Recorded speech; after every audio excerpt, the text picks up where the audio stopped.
Hello friends, मैं गजेंद्र कुमार स्वागत करता हूं आपका हमारे यूट्यूब चैनल में। आज हम बात करेंगे डायग्नोसिस की।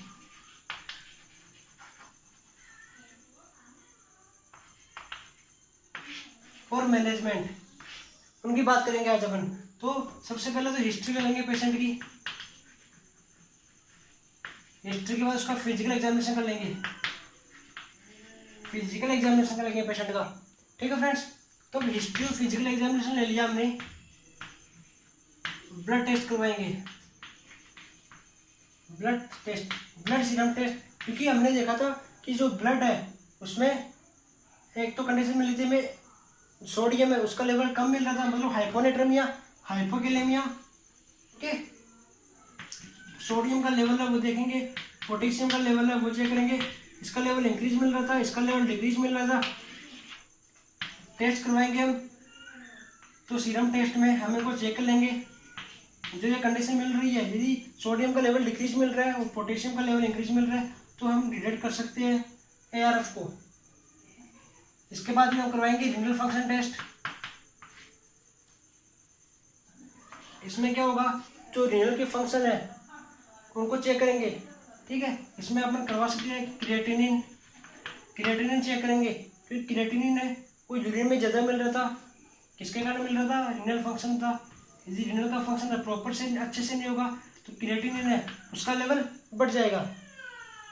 ओके, हम बात करें ब्लड यूरिन नाइट्रोजन।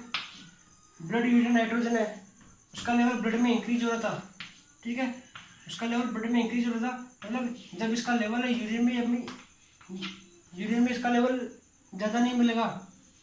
क्योंकि जो ब्लड यूरिन नाइट्रोजन है उसको यूरिन के थ्रू पास होना चाहिए था, क्योंकि ये टॉक्सिक प्रोडक्ट है। यदि ये पास नहीं होगा यूरिन के थ्रू, किसके कारण नहीं हो रहा? जो रीनल के फंक्शन है उसमें अबनॉर्मलिटी हो गई, उसके कारण नहीं हो रहा था। तो ब्लड यूरिन नाइट्रोजन है उसका लेवल चेक करेंगे और क्रिएटिनिन है उसका लेवल चेक करेंगे। क्रिएटिनिन का लेवल कितना होता है? 1.2 ज़्यादा हो गया तो गड़बड़ है। इसका लेवल 8 से 25 mg/dL ब्लड में जाता है। ठीक है, रीनल फंक्शन टेस्ट हो गया। इसके बाद में हम बात करें तो यूरिन है उसका एनालिसिस करेंगे। यूरिन एनालिसिस की कर लेंगे। यूरिन एनालिसिस में हम क्या देखेंगे? यूरिन है उसकी pH चेक कर लेंगे, उसका कलर है वो चेक कर लेंगे, उसका कलर क्या है, pH क्या है, WBC RBC है,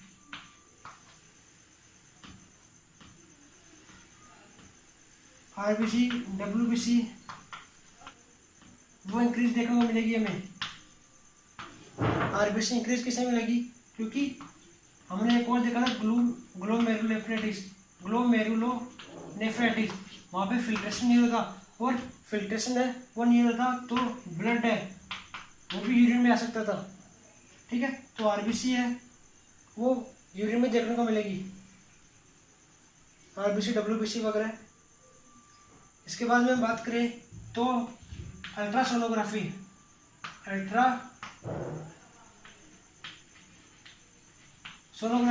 अल्ट्रासोनोग्राफी में क्या करते हैं? पेशेंट है उसको 1 घंटे पहले कॉफ़ी पिलाएंगे और प्लेन वाटर पिलाएंगे, 1 कप कॉफ़ी और प्लेन वाटर। अल्ट्रासोनोग्राफी किसका करेंगे? जो ब्लैडर में प्रेजेंट है, ट्यूमर हो गया, स्टोन हो गया, जो भी है उसको डिटेक्ट करने के लिए हम क्या कराएंगे? तो ब्लैडर को फुल कर देंगे तो ब्लैडर फुल इजीली हो जाएगा। तो जो उसकी इमेज है वो एक अच्छी इमेज बनेगी, क्लियर इमेज बनेगी। ठीक है फ्रेंड्स,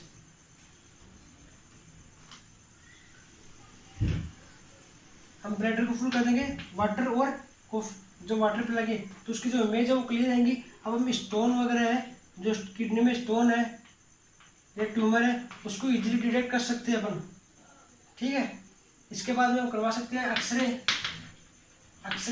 CT स्कैन, MRI। ये किस लिए करवा सकते हैं? जो भी स्टोन ट्यूमर यदि किडनी में परफॉर्म हो रहा है तो उसकी इमेज है वो इजीली अवेलेबल हो जाएगी। ये उसकी इमेज हमको दिख रही है तो हम ट्यूमर को डिटेक्ट कर सकते हैं। ठीक है फ्रेंड्स, इसके बाद में हम करा सकते हैं रीनल बायोप्सी। रीनल है उसका एक कट है वो लेंगे, उसको लैब में टेस्ट करवाएंगे। ठीक है, उसको टेस्ट करवाने से हम पता लगा लेंगे कि जो इसके फंक्शन है वो प्रॉपर वे में काम कर रहे हैं या नहीं कर रहे, जो रिनल है। ठीक है,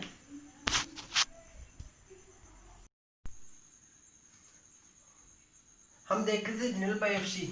तो रिनल बायोप्सी में क्या देखेंगे, वो पेशेंट है उसके जो टिश्यू है, रिनल के टिश्यू है, उसको ले लेंगे नीडल के थ्रू। वो टिश्यू को लेने के बाद उसको लैब में टेस्ट करवा के हम चेक कर सकते हैं।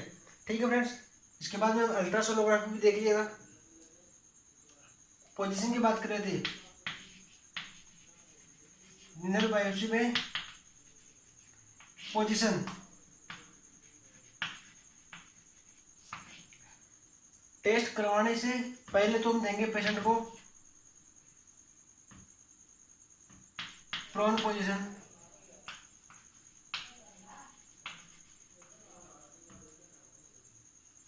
और टेस्ट करवाने के बाद बिफोर या आफ्टर देंगे उसको सुपाइन पोजीशन। इसका रीजन क्या है, क्योंकि जो किडनी थी वो हमने देखा था पोस्टीरियर साइड में है, ये एंटीरियर है, वो पीछे वाला पोस्टीरियर है, तो पोस्टीरियर साइड में थी। इसलिए जब पेशेंट के जो रिनल बायोप्सी की थी, रिनल बायोप्सी में उसको पोजीशन थी मुझे प्रोन पोजीशन दी थी रिनल बायोप्सी के अंदर। अब पेशेंट को सुपाइन पोजीशन देंगे, क्योंकि अपन ने निडल डाली थी वो प्रोन पोजीशन से डाली थी, पीछे से डाल दी के बाद पीछे से निडल डाला और पेशेंट के जो बायोप्सी टेस्ट है वो कर लिया, सैंपल ले लिया। अब सुपाइन देंगे ताकि वो पीछे वाला एरिया वो कंप्रेस हो जाए, ताकि ब्लडिंग है वो नहीं हो, ब्लडिंग नहीं होगी, मेन पर्पज ये है ब्लीडिंग नहीं हो, और पेन कम होगा पेशेंट को, फिर सुपाइन पोजीशन देंगे। ओके फ्रेंड्स, इसके बाद में देखेंगे आईवीपी। इसकी फुल फॉर्म होती है इंट्रावीनस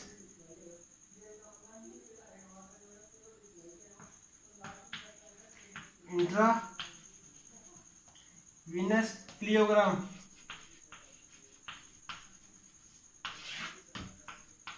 इंट्रावीनस प्लियोग्राम, इसमें क्या करते हैं, जो किडनी है, किडनी यूरेटर या ब्लडर है, वहाँ जाए कहीं भी ट्यूमर है तो इंजेक्शन करवाते हैं आयोडीन डाई है वो इंजेक्ट करवाएंगे पेशेंट को, इंट्रावीनस है, इंट्रावीनस के थ्रू आयोडीन डाई वहाँ पे एब्जॉर्ब हो जाएगी। एब्जॉर्ब होने के बाद पेशेंट का एक्सरे करवाएंगे, एक्सरे करवाने के बाद जैसे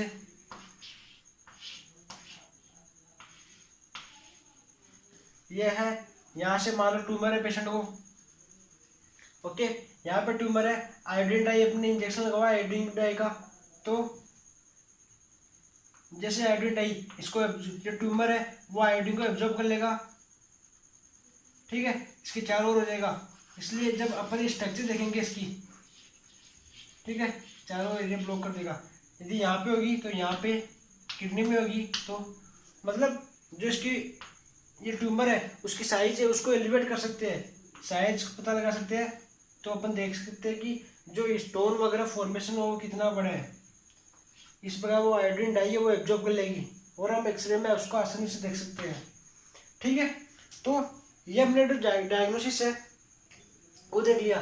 जो आयोडीन डाई करवाई थी, इसमें नर्सिंग इंटरवेंशन हमारा रहेगा कि पेशेंट है उसको 3 से 4 आवर तक फ्लूइड है वो हटाया जाए। ठीक है, ताकि जो आयोडीन है वो यूरिन के थ्रू बाहर पास हो जाए, आयोडीन डाई है वो यूरिन के थ्रू बाहर पास हो जाए। ये इसका मेन पर्पज रहेगा नर्सिंग असेसमेंट का। ये हमने डायग्नोसिस है वो सारे देख लिए। अब हम देखेंगे इसके जितने भी मैनेजमेंट है, मैनेजमेंट की बात करेंगे तो मेडिकल मैनेजमेंट देखते हैं। इसमें हम मेडिकल मैनेजमेंट में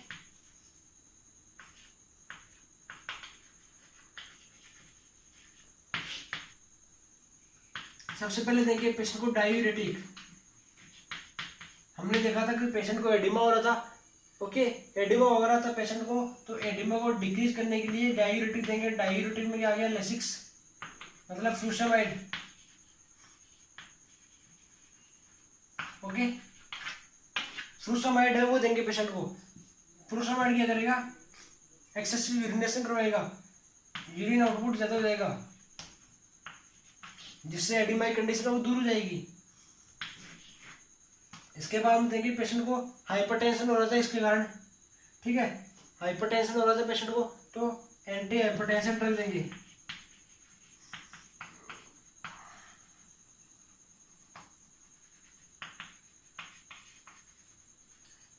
साइन और सिम्टम में हमने हाइपरटेंशन है वो नहीं देखा था, अब याद आए, हाइपरटेंशन बीपी है उसकी हाई हो जाएगी।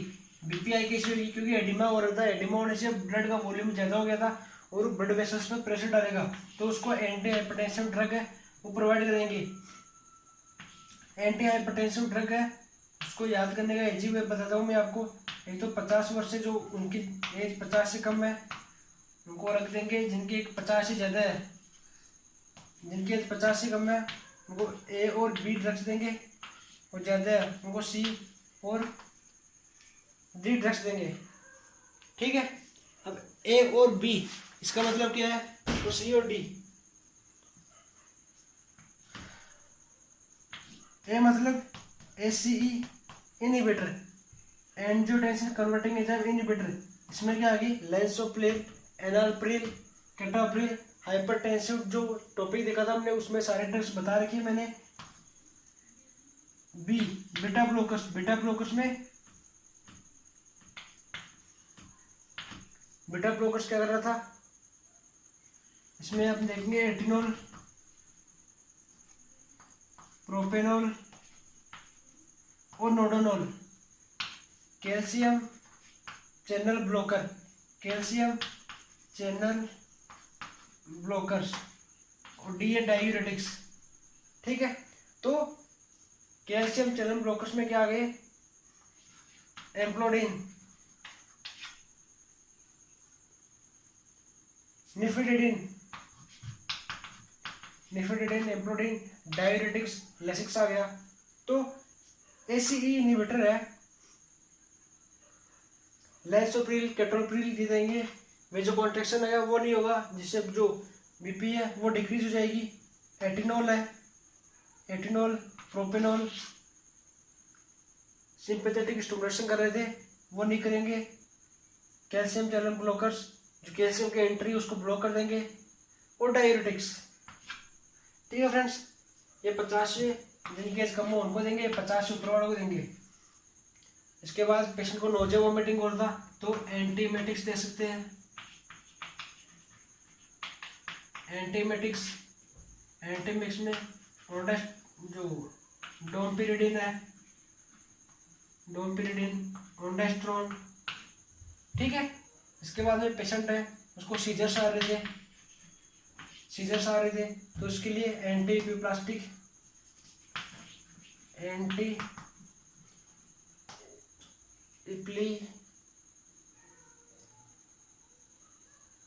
एंटीइपिलेप्टिक, एंटीइपिलेप्टिक ड्रग्स, एंटीइपिलेप्टिक ड्रग्स। तो एंटीइपिलेप्टिक ड्रग्स है वो पेशेंट को देंगे, क्योंकि पेशेंट है उसमें सीजर आ रहे थे। इसमें आ गई फेनेटोनिन, फेनेटोनिन आ गई। फेनेटोनिन क्या करेगी, जो सीजर्स है उसको कंट्रोल करने का काम करती है, ठीक है। और इसके बाद में हम यदि पेशेंट है उसको ज़्यादा दिक्कत हो तो हम डायलिसिस करवाएंगे। डायलिसिस है ये, और किडनी ट्रांसप्लांट, ये सर्जिकल मैनेजमेंट में आ गया। जो एक्यूट रीनल फेलियर है, क्रोनिक रीनल फेलियर है, ट्रीटमेंट सबका सेम रहेगा, ठीक है।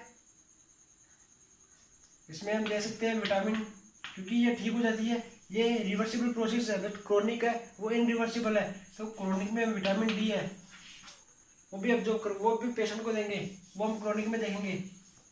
डायलिसिस और किडनी ट्रांसप्लांट ये करवा सकते हैं, यदि ज़्यादा सीरियस कंडीशन हो तो ये करवा सकते हैं, वैसे ये रिवर्सिबल है, ठीक है। तो डायलिसिस और किडनी ट्रांसप्लांट इनके हम अलग अलग चलेंगे क्रोनिक CRF के बाद। तो क्रोनिक रिनल फेलियर पढ़ा लेंगे, क्रोनिक रिनल फेलियर हो जाएगा, उसके बाद इन दोनों को अलग से देखेंगे हम, ठीक है। तो ये टॉपिक है, ये लगभग कंप्लीट हो चुका है। इसके बाद में हम देखेंगे क्रोनिक किडनी फेलियर।